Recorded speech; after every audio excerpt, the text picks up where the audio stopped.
Big TV digital exclusive గా చూస్తూ ఉన్నాం. ఇటు అఘోరి వర్షిని మళ్ళీ తెరపైకి వచ్చారు. గత కొన్ని రోజుల క్రితం, కొన్ని నెలల క్రితం చూసుకుంటే ఇటు అఘోరి వర్షిని టాపిక్ అయితే ఇటు సంచలనం సృష్టించిందని చెప్పుకోవాలి. సో ఇప్పుడు ఇన్ని రోజుల పాటు కూడా అఘోరి జైల్లో ఉంటూ వచ్చారు. సో ఈ రోజు ఆయన అయితే జైలు నుంచి రిలీజ్ అయ్యాడు. సో ఇప్పుడు మరొకసారి ఇద్దరు కూడా తెరపైకి వచ్చారని చెప్పుకోవాలి. మళ్ళీ వాళ్ళ ప్రేమ చిగురించింది అంటూ కూడా కొంతమంది కామెంట్స్ చేస్తూ ఉన్నారు. సో దానికి సంబంధించిన బిగ్ బ్రేకింగ్ మనం చూస్తూ ఉన్నాం. ఇటు జైలు నుంచి అఘోరి రిలీజ్ అయింది బెయిల్ పై. అఘోరి ఎక్కడికి వెళ్తుంది, మళ్ళీ వర్షిని కలుస్తుందా, వాళ్ళ ప్రేమ మళ్ళీ ఒక్కటి అవుతున్నారా, ఇద్దరు కూడా మళ్ళీ కలిసిపోతున్నారా అంటూ కూడా అందరూ ఎంతో ఆతృతగా ఎదురు చూస్తున్నారని చెప్పుకోవాలి. సో ఎప్పుడైతే అఘోరి వర్షిని ఇద్దరు పెళ్లి చేసుకుంటామని చెప్పారో అప్పటి నుంచి కూడా అనేక మంది వీరిద్దరి గురించి కూడా మాట్లాడకుండా మనం చూసాము. అలాగే ఇటు అఘోరికి కానివచ్చు, అలాగే వర్షిని కానివచ్చు, ఇద్దరికి కూడా కౌన్సిలింగ్ ఇచ్చిన పరిస్థితి. సో ఇప్పుడు కొన్ని కేసుల్లో ఇటు అఘోరి అయితే కొన్ని ఆరోపణలు వచ్చాయి అతని మీద. సో ఆ తర్వాత కూడా అఘోరి జైలుకి వెళ్ళడం కూడా జరిగింది. అనంతరం ఇవాళ బెయిల్ పై అయితే ఇటు అఘోరి రిలీజ్ అయ్యాడు. సో రిలీజ్ అయిన అనంతరం ఇటు అందరూ వర్షిణినే కలుస్తాడు అంటూ కూడా అనుకున్నారు. కానీ ఇంకా ఆయన అయితే అఘోరి వర్షిణి దగ్గరికి వెళ్ళలేదు. సో అఘోరి ఎక్కడికి వెళ్తారు, మళ్ళీ వర్షిణిని కలుస్తుందా అంటూ కూడా ఇప్పుడు ఒక చర్చ అయితే జరుగుతోంది. సనాతన ధర్మ యాత్ర చేపడుతోంది అంటూ కూడా మరొక ప్రశ్న అయితే ఇక్కడ లేవనెత్తుందని చెప్పుకోవాలి. సో ప్రస్తుతం వర్షిని కూడా రాజమండ్రిలో ఉంటుంది. ఇటు విజయవాడ నుంచి వర్షిని రాజమండ్రికి షిఫ్ట్ అయింది ఫ్యామిలీ అంతా కూడా. సో ప్రెసెంట్ వర్షిని కోసం అయితే అఘోరి రాజమండ్రికి వెళ్తాడా లేదా అనేది కూడా ఇప్పుడు మనం చూడవలసిన అంశం. సో దీనికి సంబంధించి కూడా వర్షిని గురించి నేను ఆలోచించడం లేదు, తాను కాశీ వెళ్తున్నాను అంటూ కూడా అఘోరి చెప్పుకొచ్చారు. అంటే వర్షిని ఇన్ని రోజుల పాటు కూడా ఒక రిహాబ్ సెంటర్లో అయితే ఆమెకి కూడా ఒక ట్రీట్మెంట్, ఒక శిక్షణ ఇస్తూ ఉన్నారు. సో ఈ నేపథ్యంలోనే అఘోరి ఆమె దగ్గరికి వెళ్ళిపోతారు అంటూ కూడా చాలా మంది అనుకున్నారు. అలాగే అఘోరి కూడా ఆ విధంగానే చెప్పుకొచ్చాడు. జైల్లోకి వెళ్లే ముందు కూడా మా ఇద్దరిని ఎవరు విడదీయలేరు, మేము ఎప్పటికీ కలిసే ఉంటాము అంటూ కూడా ఇద్దరు చెప్పుకొచ్చారు. సో ఆ తర్వాత వర్షిని కూడా ఇదే వ్యాఖ్యలు చేస్తుంది. సో ఇప్పుడు అఘోరి ఆమె దగ్గరికే వెళ్తాడా అని అందరూ అనుకున్న క్రమంలో నేను అసలు వర్షిని గురించి ఆలోచించడమే లేదు, నేను కాశీ వెళుతాను అంటూ కూడా అఘోరి చెప్తూ ఉన్నారు. మరి దీనికి సంబంధించిన వర్షిని ఏం చెప్తుంది, వర్షిని కూడా అఘోరి గురించే వెయిట్ చేస్తుంది అంటూ కూడా చాలా మంది అనుకున్నారు. కానీ ఇప్పుడు అఘోరి చేసిన వ్యాఖ్యలు మనం చూస్తే గనుక నేను మళ్ళీ సనాతన ధర్మం వైపే వెళ్తాను, సనాతన ధర్మంతోనే ఉంటాను అంటూ కూడా అఘోరి చెప్తూ ఉన్నాడు. సో ప్రెసెంట్ మనం చూసుకుంటే అఘోరి నేను కాశీ వెళ్తున్నాను అని కూడా చెప్పుకొస్తూ ఉన్నారు.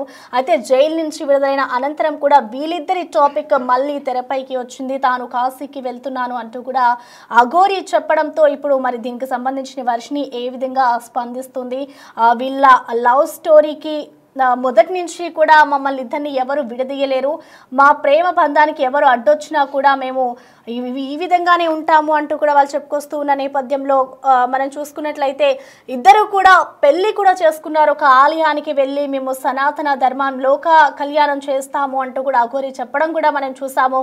సో అప్పుడు కొన్ని నెలల పాటు కూడా వీరి అంశమే ఇటు దేశవ్యాప్తంగా పలు రాష్ట్రాలంతా కూడా వీళ్ళ టాపికే హల్చల్ చేస్తుంది, వైరల్ అయింది. సో ఆ తర్వాత కొన్ని కేసుల కారణంగా కూడా ఇటు అఘోరి అయితే జైలుకి వెళ్ళడం మనం చూసాము. ఆ తర్వాత ఇటు వర్షిణిని విజయవాడలోని ఒక రిహాబ్ సెంటర్లో అయితే ఆమెను పెట్టి కొంచెం కౌన్సిలింగ్ కూడా ఇచ్చే ప్రయత్నం చేశారు. ఆ తర్వాత ఇటు అఘోరి దగ్గరికి నేను వెళ్ళిపోతాను అంటూ కూడా పలుసార్లు ఇటు వర్షిణి ఫ్యామిలీ మెంబర్స్ కూడా అఘోరిని తీసుకొచ్చే అఘోరి దగ్గర నుంచి బయటికి విడిపించాలనే ప్రయత్నం కూడా చేశారు. అయినా కూడా వర్షిణి వినకుండా ఇటు అఘోరితోనే ఉండడం చూసాము. ఆ తర్వాత దీనికి సంబంధించి కూడా జైలుకి వెళ్ళిన అనంతరం కూడా ఇటు వర్షిని అఘోరి ఎపిసోడ్ కొన్ని రోజుల పాటు కూడా సైలెంట్గా అయింది. తర్వాత ఇప్పుడు అఘోరి ఎప్పుడైతే జైలు నుంచి బయటకు వచ్చిందో మళ్ళీ వీళ్ళిద్దరు కథ అయితే బయటకు వచ్చిందనే చెప్పుకోవాలి. సో ప్రెసెంట్ చూసుకుంటే ఇటు అఘోరి పోలీస్ స్టేషన్ నుంచి బయటకు వచ్చిన తర్వాత ఇటు నేరుగా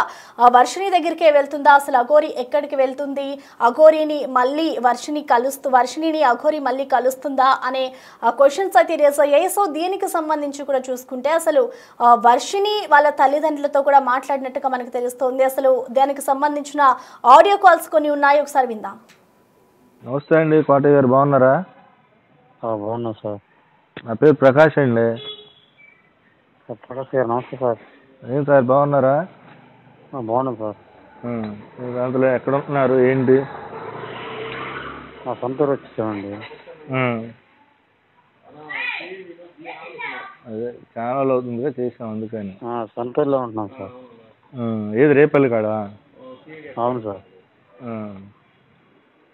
అందుకే ఒకసారి చేసాం ఎట్టున్నారా ఏంటా అని. రేపల్లో అండి. అమ్మాయి కూడా మీ దగ్గరనా లేకపోతే వేరేనా? హలో బాబు అమ్మాయి వాళ్ళ అమ్మ బయటకు వెళ్ళారండి. ఇంటి దగ్గర లేరండి. సరే సరేనండి. అదే పొద్దున్న మనోడికి చేశాను, మీ అబ్బాయి చేస్తే మళ్ళీ మాట్లాడతా అన్నాడు, మాట్లాడలేదులే అందుకని మీకు చేసి. సరే సార్. వాళ్ళు లేరు, నేనే ఇప్పుడు ఫస్ట్ ఇప్పుడు వంట చేసుకుంటున్నా. వాళ్ళు ఎవరు లేరుగా.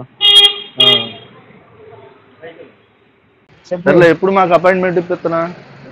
5,000 కొట్టంగానే నిమిషాల్లో అపాయింట్మెంట్ ఇస్తా. మాకు వర్షిని అపాయింట్మెంట్ కావాలి. ₹1,00,000 అవుతుంది. అబ్బు, ఎవరు కావాలి? ఎప్పుడైనా పెద్ద అమౌంట్గా అంటారుగా. నాదండి చిన్నది కాబట్టి 5,000. నువ్వు చిన్నోడు, నువ్వు సూత్రధారి నువ్వు. అమ్మాయి ఎక్కడ ఉందంట? మనోడు ఫోన్ చేసా, మనోడు ఫోన్ ఉంటానని పెట్టేసాడు. నాతో పాటే ఉంది, నా దగ్గరే ఉంది, హ్యాపీగా సేఫ్ గా ఉంది. మంచిది, సేఫ్ ఉంటేనే మంచిది మనకి. అది అందుకని మనం మాట్లాడదామని, అందుకని వీళ్ళు కూడా వస్తా అన్నారు, అందుకని దాని గురించే చేశాను. లేకపోతే నేను రోజు కదిలిచ్చాను. మొన్న ఫోన్ చేశాను అంత ముందు, మామూలు విషయం మాట్లాడాం కానీ ఏం మాట్లాడా. హలో నిలబడిందా? లేదు, నేను ఈ ట్రాఫిక్ సౌండ్ లో ఉన్నది. మా బాగున్నావా? ఇంకేందుకు బాగుండేది, ఇలాగేసా ఫోన్ అప్పుడే. అబ్బా, లేదా వాయిస్ చేంజ్ చేసావా నువ్వు? వాయిస్ నేను చేంజ్ చేస్తానా? ఒకసారి మళ్ళీ హలో అను. విన్నా? నాకేదో వాయిస్ చేంజ్ లాగిన పడుతుంది. వామ్మో, ఎలా మాట్లాడాలి నేను ఇంకా? వాయిస్ చేంజ్ లాగిన పడుతుంది విష్ణు. అట్లాగే అనిపించిందిలే. రైట్, ప్రస్తుతం మనం చూసుకోవచ్చు ఇటు అఘోరి అయితే జైలు నుంచి మళ్ళీ బయటకు వచ్చింది. సో బెయిల్ మీద అఘోరి విడుదలైంది. సో అందరూ కూడా ఇటు వర్షిణిని మళ్ళీ కలుస్తుందా, మళ్ళీ వాళ్ళ ప్రేమ ఒక్కటే అవుతున్నారా, ఇద్దరు కూడా మళ్ళీ కలవబోతున్నారా అంటూ కూడా అందరూ ఎంతో ఉత్కంఠగా ఎదురు చూస్తున్నారు. అయితే మరికొంతమంది కూడా దీన్ని వ్యతిరేకిస్తూ కూడా వస్తూ ఉన్నారు. ప్రజెంట్ మనం చూసుకుంటే ఇటు వాళ్ళ పేరెంట్స్, అఘోరి సంబంధించి ఇటు వర్షిణి పేరెంట్స్ కూడా విజయవాడలో ఉండేవారు, విజయవాడ నుంచి కూడా ప్రజెంట్ అక్కడ ఉండట్లేదు అంటూ కూడా మనకి సమాచారం అందుతుంది. ఇటు రాజమండ్రికి వాళ్ళంతా కూడా షిఫ్ట్ అయిపోయారు. అనంతరం ఇటు వర్షిని కూడా రిహాబ్ సెంటర్లోనే ఇంకా ట్రీట్మెంట్, ఆమెకి శిక్షణ ఇస్తూ ఉన్నారు. ఇటు అఘోరిని కలవద్దు, అఘోరితో ఉండకూడదు అంటూ కూడా వాళ్ళ పేరెంట్స్ మొదటి నుంచి కూడా ప్రయత్నం చేస్తూ ఉన్నారు. సో ఈ నేపథ్యంలోనే వాళ్ళు కూడా విజయవాడ నుంచి మరొక ప్రాంతానికి షిఫ్ట్ అయిపోయినట్లుగా కూడా తెలుస్తుంది. అయితే దీనికి సంబంధించిన పూర్తి డీటెయిల్స్ ని విజయవాడ నుంచి మా ప్రతినిధి సాహిత్య అందిస్తారు. లేడీ అఘోరి శ్రీనివాస్ అంతకుముందు సంచలనం రేపినటువంటి అంశం ఏదైతే ఉందో, గతంలో అఘోరి శ్రీనివాస్ అరెస్ట్ అయ్యాడు, అరెస్ట్ అయ్యి జైల్లో ఉన్నాడు ఇన్ని రోజులు కూడా. అతనికి బెయిల్ వచ్చిన తర్వాత ఇవాళ అఘోరి శ్రీనివాస్ విడుదలై బయటకు వచ్చాడు. బయటకు వచ్చిన తర్వాత మంగళగిరిలో కూడా 2 రోజుల క్రితం ఏదైతే వర్షిణి కూడా రీహాబిటేషన్ సెంటర్ నుంచి కూడా ఆ అమ్మాయిని ఇక్కడికి తీసుకొచ్చినట్టు, మంగళగిరి ఇంట్లోనే ఉంచినట్టుగా కూడా సమాచారం అందింది. సమాచారం అందిన తరువాత అఘోరి శ్రీనివాస్ రిలీజ్ అయిన తర్వాత ఒకేసారి ఇంటిల్లిపాది కూడా ఇక్కడ నుంచి మకాం తీసేసినట్టుగా కూడా మనకు అర్థమవుతోంది. ప్రస్తుతం మంగళగిరిలో వర్షిని ఇంటి దగ్గర అయితే ప్రస్తుతం మనం అయితే ఉన్నాము. ఏదైతే ఆ ఇంటి గేట్ తాళాలు కూడా మనం చూడొచ్చు. గతంలో బిగ్ టీవీ ఎక్స్క్లూజివ్గా ఇక్కడికి రావడం జరిగింది. అఘోరి శ్రీనివాస్ ఇదే ఇంట్లో కూడా కొన్ని రోజులు నివసించిన పరిస్థితి ఉన్న నేపథ్యంలో వాళ్ళ తల్లిదండ్రులు ఏంటి వీళ్ళని ఎలా చూసుకున్నారు, అఘోరిని కానీ ఇటు వర్షిణిని కూడా అఘోరితో కలిసి ఉంచారు అని చెప్పి కూడా తల్లిదండ్రుల మీద అనేక ఆరోపణలు వచ్చినప్పటికీ కూడా ఇటు వర్షిణి మాత్రం నేను వీళ్ళ వేధింపులు తట్టుకోలేక వెళ్ళిపోయానని చెప్పింది అప్పట్లో. ఇప్పుడు అదే ఇంట్లో ప్రస్తుతం వర్షిణి ఉంది అని అనుకుని వస్తే అందరూ కూడా వర్షిణిని ఎక్కడికైనా తీసుకెళ్ళిపోయారా అనే అనుమానాలు కూడా వ్యక్తం అవుతా ఉన్నాయి. లేదా అఘోరికి భయపడి ఇక్కడి నుంచి వెళ్ళిపోయారు. ఎందుకంటే అఘోరి బయటకు రాగానే ఖచ్చితంగా వర్షిణిని కలుస్తుందని చెప్పి కూడా అందరికీ తెలుసు. వాళ్ళిద్దరూ కూడా గాఢంగా ప్రేమించుకుని పెళ్లి కూడా చేసుకున్నారు. ఆఖరికి పెళ్లి చేసుకున్న తర్వాత అఘోరిని వర్షిణిని కూడా ఇద్దరిని ఇద్దరిని ఇటు అరెస్ట్ అయిన తర్వాత ఇద్దరిని విడదీసే ప్రయత్నం చేస్తున్నారంటూ కూడా వర్షిణి అనేక ఆరోపణలు చేసింది. తర్వాత రీహాబిలిటేషన్కి వెళ్లే ముందు కూడా ఆమె వాళ్ళ ఏదైతే అఘోరి ఇంటికి కూడా వెళ్ళిన సందర్భాలు కూడా ఉన్నాయి. ఆ తర్వాత అమ్మా నాన్న దగ్గరికి రాను అంటూ కూడా హైదరాబాద్లోనే ఉన్న పరిస్థితులు. ఇన్ని రోజులు కూడా రీహాబిలిటేషన్లో ఉన్నటువంటి వర్షిణి అక్కడ ఏం జరిగింది, ఎక్కడ వాళ్ళ పేరెంట్స్ ఇన్ఫ్లుయెన్స్ జరిగిందా లేకపోతే ఇంకా ఏం జరిగి ఉండొచ్చు అనేది అయితే కనుక ప్రశ్నార్థకంగా మారింది. ఏదేమైనప్పటికీ మంగళగిరి తీసుకొచ్చినప్పటికీ కూడా వర్షిణిని గోప్యంగా ఉంచుతున్నారు ఇప్పటికీ కూడా. అంటే దాస్తున్నారా, ఎక్కడ పెడుతున్నారు ఏంటనేది ఎవరికి అర్థం కాని పరిస్థితి. విష్ణు ఏదైతే కీలక పాత్ర పోషించాడో ఈ స్టోరీ డ్రామా మొత్తంలో విష్ణు కూడా ఆ అమ్మాయిని ఎక్కడైనా దాచాడా అన్న అనుమానాలు కూడా వస్తున్నాయి. బిగ్ టీవీతో ఎక్స్క్లూజివ్గా ఆయన ఒక కాల్లో కూడా మాట్లాడిన నేపథ్యంలో విష్ణు ఇంత డబ్బులు ఇస్తేనే నేను వర్షిణితో మాట్లాడిస్తాను అంటూ కూడా ఒక ప్రాపర్ డీలింగ్ వేలో ఒక కమర్షియల్ పర్సన్స్ ఎలా మాట్లాడతారో నేను ఈ ఐటమ్ ఇవ్వాలంటే నాకు ఇంత డబ్బులు ఇవ్వాలి అన్న విధంగా అయితే కనుక వర్షిణిని నేను మాట్లాడించాలి అని అంటే ఖచ్చితంగా ఇంత డబ్బులు ఇవ్వాలి అంటూ కూడా మన ప్రతినిధితో కూడా మాట్లాడడం జరిగింది. బిగ్ టీవీతో ఎక్స్క్లూజివ్గా ఆడియో రికార్డింగ్ కూడా మీరు వినొచ్చు. తర్వాత వర్షిణి ఫాదర్తో కూడా మనం మాట్లాడే ప్రయత్నం చేద్దాము అనేసి ఫోన్ కూడా చేశాము. ఫోన్ చేస్తే అతను కూడా అమ్మాయి గురించి తెలియదు అన్నట్టుగా ఒక కన్ఫ్యూజ్డ్ స్టేట్లో ఆ మైండ్ సెట్లో కూడా ఆయన మాట్లాడిన ఆడియో రికార్డింగ్ కూడా మీరు వినొచ్చు.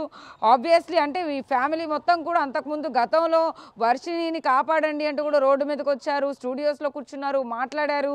అన్నీ చేసినప్పటికీ కూడా వర్షిణి ఇంటికి రావాలి అని కూడా చాలా సార్లు వాళ్ళు అనేక సార్లు కూడా వర్షిణి ఇంటికి తీసుకొచ్చే ప్రయత్నం అయితే చేశారు. బట్ ఆవిడ మాత్రం నేను అఘోరితోనే ఉంటాను, పెళ్లి చేసుకున్నాను, మేమిద్దరం కలిసే ఉంటాము అని కూడా చాలా స్పష్టంగా చెప్పిన పరిస్థితుల్లో అనేక కేసుల నేపథ్యంలో ఇటు అఘోరి శ్రీనివాస్ జైలుకు వెళ్ళడం జరిగింది. జైలుకు వెళ్ళిన తర్వాత ఏం జరిగింది, జైల్లో అఘోరిని కలిసే ప్రయత్నం కూడా వర్షిణి అనేక సార్లు చేసినప్పటికీ కూడా వర్షిణికి ఎక్కడా కూడా అవకాశం దొరకలేదు. దానికన్నా ముందు వర్షిణిని ఇంటికి తీసుకొద్దాం అనుకున్నారు. బట్ కానీ ఇక్కడ చూడొచ్చు చాలా క్లియర్గా మనకైతే కనబడుతుంది. ఇంట్లో వాళ్ళందరూ కూడా మకం తీసేశారు. ఇక్కడి నుంచి టోటల్గా తాళాలు వేసుకుని ఇక్కడి నుంచి వెళ్ళిపోయిన పరిస్థితి. అఘోరికి భయపడి వెళ్ళిపోయారు.